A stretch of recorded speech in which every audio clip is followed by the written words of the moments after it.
I should have kept quiet. But when your pastor is caught laundering money, abusing power, and sleeping with half the choir, someone has to speak out, right? Turns out, no. Because now I was the one being called a liar. And I started to wonder, maybe the devil wasn't outside the church. Maybe he was sitting in the front row wearing a $2,000 suit. 3 months ago, I was just another loyal member of St. Mark's Evangelical. I ran the church website, handled donations, and made sure the sermons were uploaded to YouTube every Sunday.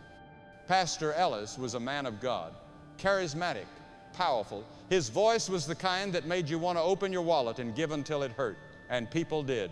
Our church raked in millions.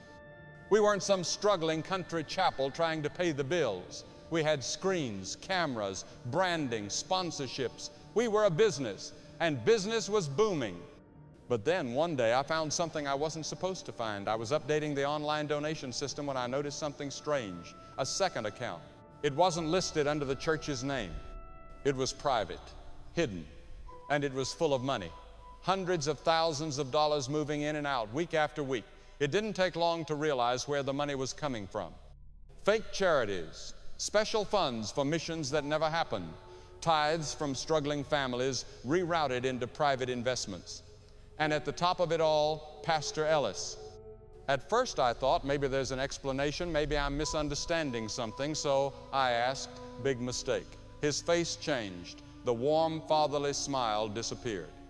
His voice dropped low, almost a whisper. Son, you don't know what you're messing with.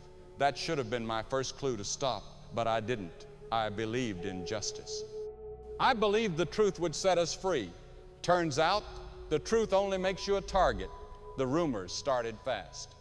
People at church began whispering about me. I heard he's been acting strange. Isn't it weird how he's always on his laptop? Maybe he's the one stealing money. Then came the sermon.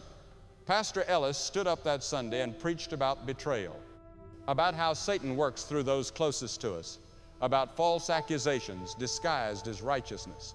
People nodded along. They believed him.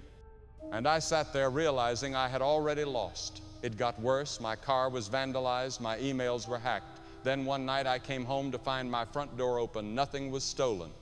But my Bible, the one my grandmother had given me, was lying face down on the floor. That's when I knew I wasn't dealing with a church. I was dealing with a machine, and it was going to crush me.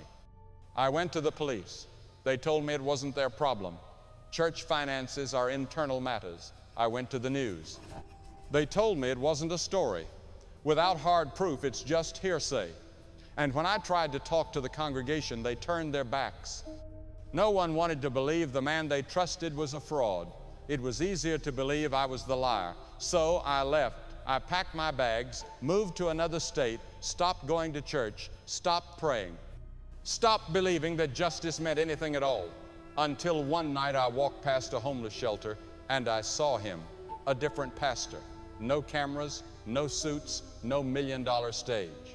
Just a man serving soup to the broken. I almost kept walking, but something made me stop. He looked up and he smiled, not like Pastor Ellis used to smile, not like a man who wanted something, but like a man who knew the truth was still worth fighting for.